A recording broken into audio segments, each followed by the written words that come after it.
3:00 a.m. The city of Los Angeles lay in an unnatural hush, but inside a sleek, modern mansion atop Laurel Canyon, the past echoed like a melody played on loop, unbearable, inescapable. Daniel Mercer sat alone in the darkened recording studio, the only light flickering from a half-asleep computer screen and the soft crackle of melting ice in his whiskey glass. Gold records lined the walls. Framed photos with A-list artists smiled back at him, proof of his success. But tonight, they said nothing. They were witnesses to a sentence he'd been serving for 3 years. Her name surfaced from memory like an unfinished chord. Leah. Once, she'd been his muse, his gentle light, a woman who saw magic in sidewalk chalk and hummingbirds, who lit up this house with nothing but laughter and watercolor stains. And he had ruined it. He'd tried to remake her, reshape her body, style, even her laughter, believing love meant improvement, not acceptance. The photo from their honeymoon in Tuscany still sat untouched on the shelf, coated in a thin layer of dust. Leah beamed in it, her eyes alight with joy as Daniel kissed her forehead. He used to think that moment would last forever. But forever doesn't belong to those who take the present for granted. With a sudden burst of rage, Daniel hurled the whiskey glass at the soundproof wall, shards of glass scattered like confetti. But even fury couldn't fill the hollowness inside him. She had walked away, carrying with her every ounce of meaning he ever knew. And he, Daniel Mercer, platinum producer, industry icon, sat here surrounded by fame, fortune, and a silence no symphony could redeem. There was a time when love between Daniel and Leah was achingly simple. It didn't begin like a fairy tale, but more like a jazz improvisation, messy, sometimes offbeat, but undeniably alive. Daniel first met Leah at a student art showcase where she was volunteering. She wore a cream linen dress splashed with paint, hands smudged with watercolors, and a beaming smile as a toddler accidentally smeared blue across her cheek. He was drawn to her instantly, not for beauty, but for the raw vibrancy she radiated. In a world filtered to perfection, she was breathlessly real. They fell in love like an unexpected melody. Leah brought color into Daniel's world, not just with paintings, but with burned toast and Edith Piaf on Sunday mornings, with nights curled under blankets talking about dreams and galaxies, with how she'd rest her hand over his chest every time he felt anxious. But as time passed, Daniel changed. As his career skyrocketed, so did his ego. He began to see Leah as not quite fit for his world.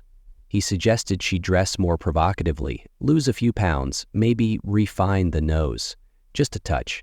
Leah laughed at first, then grew quiet. Every comment was a retreat. She stepped further away with each remark. One evening, they sat at a celebrity-studied music gala. Leah's eyes wandered, lost beneath the glittering lights. Daniel, distracted, muttered, "You should try a new haircut. Makes you look younger." It was just a sentence, a needle, but he didn't see how deep it pierced. The breaking point came at a French restaurant, the same one where he had once proposed. Ever the man of decisions, Daniel slid across the table a business card from a high-end plastic surgeon. Leah stared at the card, then at him. No tears, no raised voice. She simply stood, folded her napkin, and walked away as if stepping out of a dream that had quietly died. And that was the last dinner they ever shared. After Leah left, Daniel thought he'd feel relieved. No more reminders to put his phone down during meals, no more forgotten mugs of cold coffee on the bookshelf, no more half-finished paintings spread across the hardwood floor. The house was cleaner now, neater, but it was cold, empty.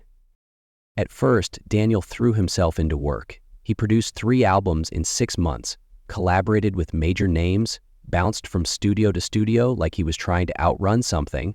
Models came and went, flawless, sultry, Instagram perfect, but none of them made him want to stay through the morning. Each night, as city lights blurred through the glass windows, Daniel remembered Leah in the smallest things. The way she whistled while making tea, how she slept curled to the left. the light in her eyes when she talked about a child learning to draw their first line. Without Leah, his music changed.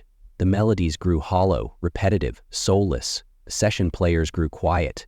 One singer even joked, "This track sounds like it was written by someone with a frozen heart." Daniel laughed, but inside, it felt like someone had turned up the volume on his emptiness. Leah took nothing in the divorce, no money, no house, no fight. She left behind only a slip of paper in the bedroom, written in violet ink.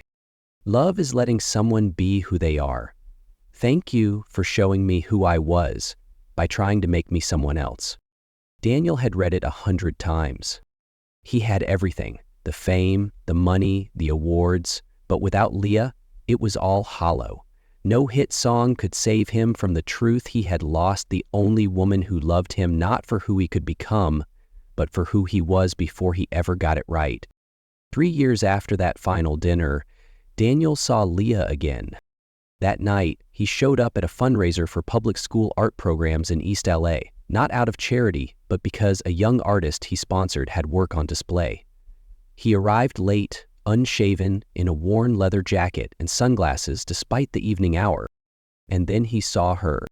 Leah entered the gallery like a warm breeze in midwinter, a teal green dress skimming her knees, curls cascading over her shoulders, a quiet but confident smile on her lips. But it wasn't her appearance that held Daniel captive. It was the energy. She didn't shrink from the crowd like she once had. She moved through it. She glided, conversed, laughed, lived.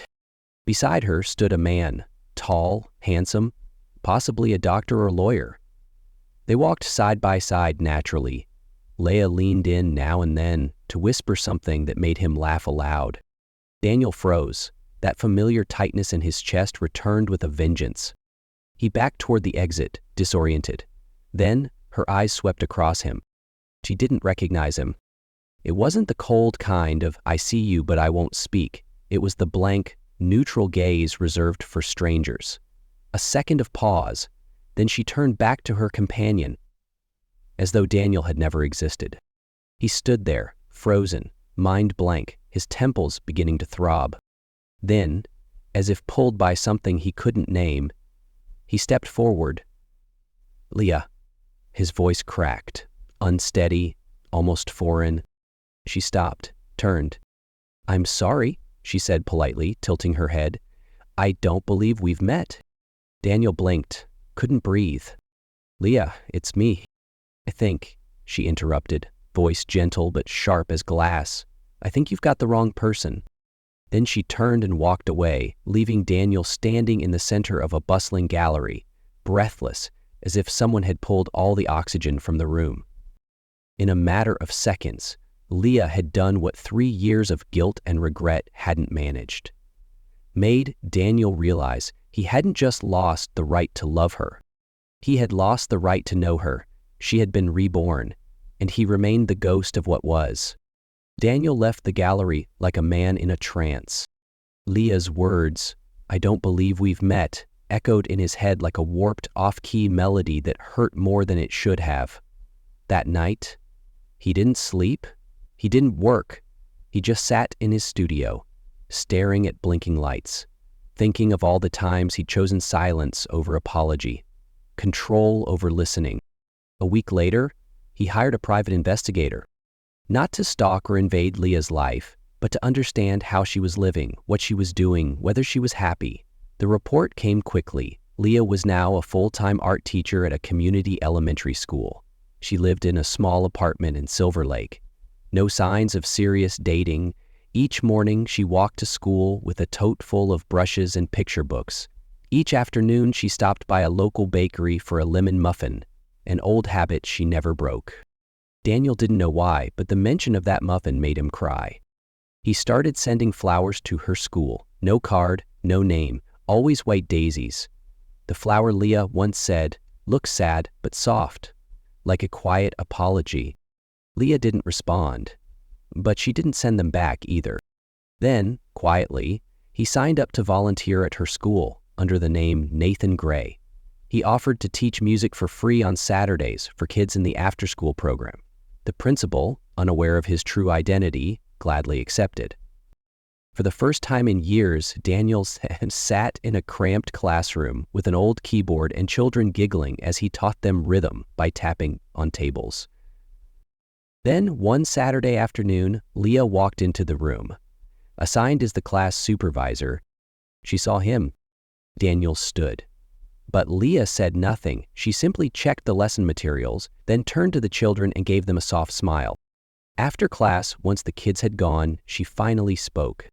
"You think this will make me soften toward you?" Daniel shook his head, voiced low. "No. I'm not doing it for you. I'm doing it for them. And for me. I don't want to be that man anymore." Leah stared at him for a long moment. Then she turned and walked away. But this time, she didn't tell him to stop. And that was the first light Daniel had seen. After 3 years of living in the dark, he'd built himself. The rain came suddenly that afternoon, as if the sky itself could no longer hold back its grief. Daniel stood beneath the awning behind the elementary school, trembling slightly from the cold. He'd just finished his 5th Saturday music lesson under the name Nathan Gray. Leah hadn't spoken a word to him since she first found him there, but she kept showing up, quietly sitting in the back of the room, scribbling notes or helping kids wash paintbrushes when needed. Today, after the last child left, Daniel lingered to clean up. Leah stepped toward the door, ready to leave. The rain poured down, hard and fast. He called out, "Leah, wait!" She paused, but didn't turn around. Raindrops fell steadily on her hair and shoulders. "You don't have to forgive me," Daniel said, voice tight. "I know I don't deserve it. But I need you to know. I didn't come here to manipulate or sway you. I came because I wanted to do something decent. For once. Because for the first time, I know what it means to lose everything." Leah turned, her eyes as cold as the rain. "You know what loss feels like? You lost a wife. I lost myself." Daniel stepped forward, not caring as the rain soaked through his shirt. "I know. God, Leah, I know. Every day I live with the memory of what I destroyed. I can't sleep without hearing your laugh. I've spent 3 years asking myself why a woman as good as you ever loved a man as small as me." Leah's face softened, not with forgiveness, but sorrow. "You don't get it," she whispered. "I loved you with everything. I stood by you when all you had was a broken-down studio and a dream. I never needed you perfect. I just needed you to see me as a person, not a project to fix." Daniel lowered his head, rain mixing with the tears on his face. "I was wrong. I thought I loved you, but I only loved the version of you I could control." A heavy silence settled between them. Then Leah stepped closer, close enough for him to feel her breath in the rain. "So do you love me now, for who I am, or because you need redemption?" Daniel looked up, straight into her eyes. "Because you're Leah. Fierce, free, not needing me, not forgiving me, and I love you whether I earn your heart again or not." She didn't respond, just looked at him, and then, without warning, he pulled her in and kissed him. A kiss full of contradiction, anger, pain, longing. Rain drenched them both, but they didn't care. And then, just as suddenly, she pulled away. "Don't think that kiss means forgiveness," she said, voice trembling. "I just needed to know if you were real or just another illusion in the rain." Then she turned and walked away, leaving Daniel frozen, heart pounding, not because of the kiss, but because of the fragile hope it had lit in the middle of the storm that night. Leah sat in her apartment, soaked to the skin, unable to sleep. The kiss lingered, not as an invitation, but as a haunting. A week after their confrontation in the rain, Daniel vanished from the school. No more music classes. No more Nathan Gray on the volunteer list. Leah didn't ask, but something in her chest felt unsettled, like a chapter had closed too soon before she could turn the next page. Then one morning, the principal called Leah into the office. On the desk was a folder stamped with the seal of a major law firm from Beverly Hills. Inside was an official document announcing the creation of the Leah Rivera Arts Foundation, a long-term fund supporting arts education in underfunded public schools, with an initial endowment of $2 million. Leah froze. She turned the pages. A comprehensive curriculum, free art programs for underserved students, professional development for arts teachers, full scholarships for gifted youth. Founder, anonymous. But at the bottom of the final letter, a message stopped her breath. Not for forgiveness, not to be remembered, only because you once taught me something that mattered. That music, like love, isn't meant to be controlled, it's meant to be shared. Leah folded the letter, hands trembling. She didn't cry. But something inside her shifted, not because of the money, but because for the first time, Daniel had done something not for himself, not to win, not to redeem, but for what had always connected them. Art. That day, Leah walked into her classroom, letter tucked in her coat pocket, a single white daisy in hand. She didn't speak about the foundation, not about Daniel. She simply stood in the center of the room, watching the children paint, and took a deep breath. Because she knew something had changed. Maybe in him, maybe in herself, maybe in both. Some calls don't knock, they just break through your life like glass. For Leah, that call came on a Saturday morning as she stepped out of her favorite bakery, still holding a warm lemon muffin in her hand. Ms. Rivera, your grandmother has been rushed to the ER. Possible stroke. Can you get here immediately? The world around her blurred. She didn't remember dropping the muffin or hailing a cab. Only the pounding in her ears, her trembling hands, and the dry sting in her throat as she tried to call back with no one answering. Her grandmother, the woman who had raised her, had suffered a stroke and was being rushed to the hospital. The hospital was packed, antiseptic in the air, alarms beeping, urgency in every corner.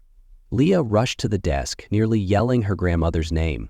The doctor explained they needed to transfer her. Equipment here wasn't sufficient. She needed to sign off, but her vision blurred at the cold reality of medical costs and liability waivers. And then a voice cut through the chaos. Move her to Cedars-Sinai. I've already arranged the helicopter. I'll handle the cost. Daniel He appeared like he had never left her life. No dramatics, no expectations, just a steady calm behind exhausted eyes. He didn't look at her for long, didn't wait for approval. He just spoke to the doctor, signed the papers, and made it happen. Leah didn't know what to feel. Anger, gratitude, grief.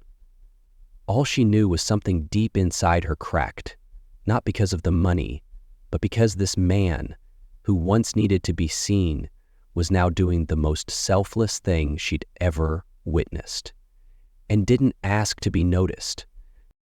Hours later, after her grandmother had been safely transferred, Leah stepped out to the small hospital garden for air, and to escape the tide of feelings threatening to drown her. She didn't expect to find Daniel there. He sat on a damp bench, rain soaking his shirt, a cup of cold coffee in his hands. He wasn't performing or posturing. He wasn't trying. He was just present. Leah stood for a long moment before approaching. "You're still here?" Her voice cracked, more breath than sound. Daniel looked up, no sadness in his eyes, only fatigue and a quiet sort of peace. "Just wanted to make sure you're okay. And your grandmother." "Why?" she asked, sitting beside him. "Another redemption arc?" Daniel met her eyes. His voice came soft, unguarded. "No, because you matter. Not because of what was. Not for what might be. I'm here because I wouldn't want to be anywhere else. Even if it's just near you." Leah said nothing. Her body was tired, her mind heavier than it had been in years. The wind chilled her skin. Daniel shrugged off his coat, draped it around her shoulders with care, without a word. She let it stay, didn't flinch, didn't run. And in that quiet, between beeping monitors, the sterile scent of hospitals, and the drizzle still falling, Leah realized she wasn't resisting anymore. Not because she forgave, not because she forgot, but because, for once, he had chosen to stay, without needing anything in return. 3 weeks had passed since that cold, rainy evening in the hospital garden. Leah hadn't contacted Daniel, but she carried everything with her. The foundation letter bearing her name, the quiet moment when he placed his coat over her shoulders, and his eyes. Those eyes, no longer begging for love, but quietly accepting it may never return. Leah had thought she was past it, that if she ever saw Daniel again, she'd be strong enough to turn away without trembling. But she wasn't so sure anymore. Late at night, she found herself thinking about his hand on her back as she shook with worry for her grandmother, the way he looked at the children in her classroom. With patience, with presence, the same look she had longed for when she was still his wife. Inside her was a storm. Leah was not quick to forgive. She had fallen once, hard and quietly, and had to rebuild herself, one thread at a time. She had learned to love herself again, and she was terrified that letting Daniel in would collapse everything she'd built. But she also knew she was no longer the Leah from 3 years ago, and Daniel wasn't the man he used to be. Finally, on a quiet Friday afternoon, Leah picked up the phone. No pleasantries, no emotion. "Meet me at Griffith Park, 5 o'clock. Daniel arrived early, no flowers, no gifts, no expectations. Leah approached from the opposite path, wearing a plum-colored sweater, hair tied up, hands in her pockets, her eyes locked onto his. No flinching, no games. "I'm not coming back to you," she said first. "Not yet." Daniel nodded. He didn't speak. "But I'll give you a chance, not to win me, to prove to me and to yourself that you've changed, and more importantly, that you can stay changed, even if I don't come back." He swallowed. "I'll do whatever it takes." Leah lifted her chin slightly, her tone calm but unshakable. "Every day, for the next 100 days, I want you to send me something, anything that shows who you really are. No glitter, no grandstanding. It can be a letter, a piece of music, something you learned that day, something kind you did for someone. Anything, as long as it's real." She paused. "There's no pressure, no promise. If you give up halfway, I won't be angry, but I won't wait." Daniel looked at her, finally seeing the true heart of the challenge. It wasn't about reclaiming love. It was about proving that the love was real enough to stand without reward. "And if I don't give up?" he asked, voice barely a whisper. Leah looked down, then smiled. Soft, uncertain. "Then maybe, on day 101, I'll send you something back." She turned and walked away, leaving Daniel not with triumph, but with responsibility. A journey had begun, not to win back Leah, but to become the kind of man worthy of the name she once gave him, the one I trust.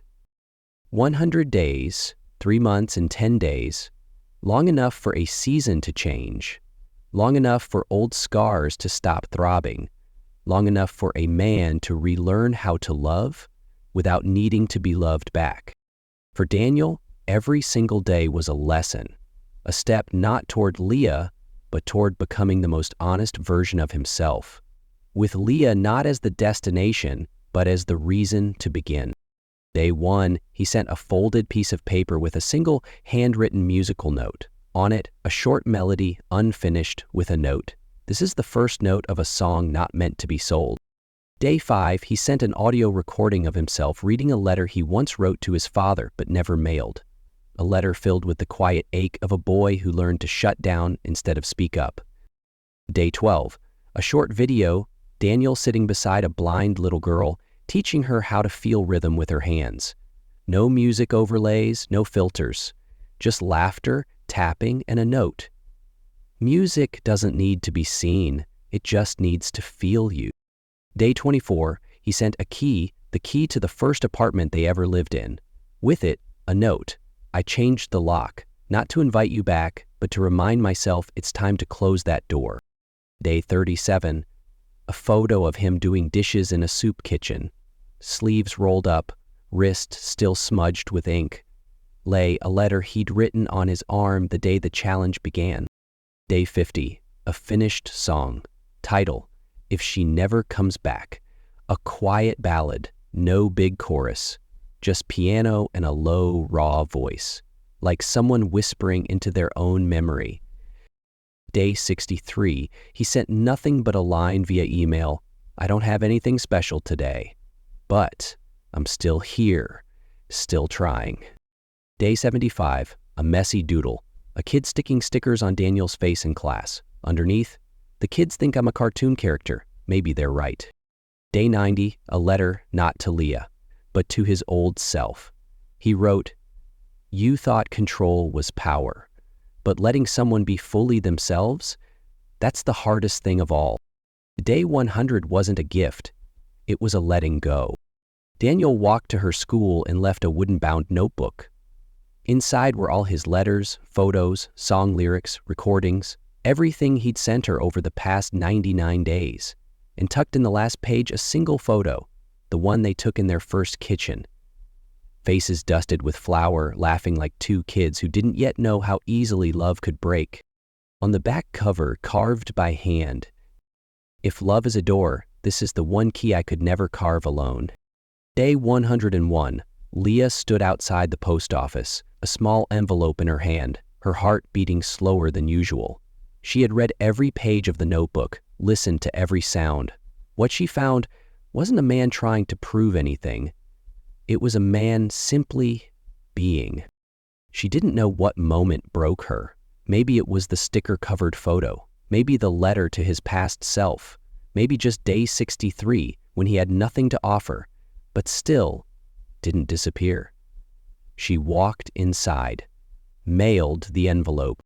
That evening when Daniel returned home, a small package sat on his doorstep. No delivery note, no text message. He opened it.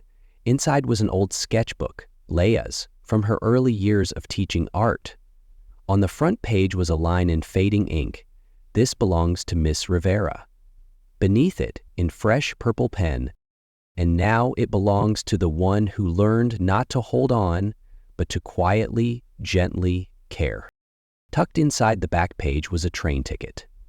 To Santa Barbara, departure Saturday afternoon. It wasn't a confession. It wasn't forgiveness. But it was something Leah hadn't given him in years. A door slightly open. And for the first time in his life, Daniel understood love wasn't a destination. It was a journey you get to keep walking side by side. Santa Barbara greeted Saturday afternoon with soft golden light, spilling gently like an open invitation. The train station was quiet, but not empty.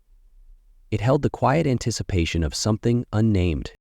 Daniel stepped off the train, carrying a small backpack and the sketchbook Leah had returned. He didn't know if she would come. He wasn't hoping, he wasn't guessing. Only his heart was quietly waiting. Then he saw her. Leah sat on a wooden bench near the platform, wearing a linen white jacket, her hair down, her face makeup free. In her hands, a steaming cup of coffee. When their eyes met, she didn't smile, but she didn't look away either. "You really came," she said, as if still surprised by herself. Daniel nodded. "Because you gave me the right to choose." They walked together along the ocean path. No holding hands, no digging into the past. Just two people who had weathered their storms and were now walking toward the light, not to escape, but to continue living.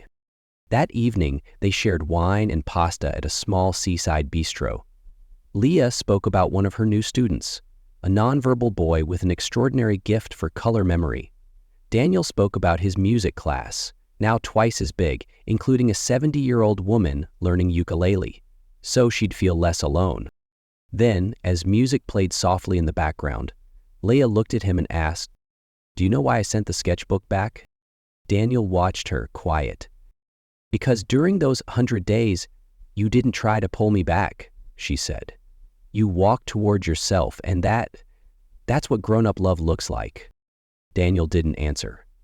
He simply held out his hand, not reaching, just offering. Leah looked at it for a long moment. Then, she placed hers into his. They didn't make promises that night, no declarations. But they kept showing up, in each other's lives, one quiet step at a time. 3 years later, an outdoor art class in the park. Children paint trees with brushes and their bare hands. Laughter spreads like sunlight. A woman in a soft cebu dress, hair pinned up, helps the kids mix colors. On her wrist, a handmade bracelet.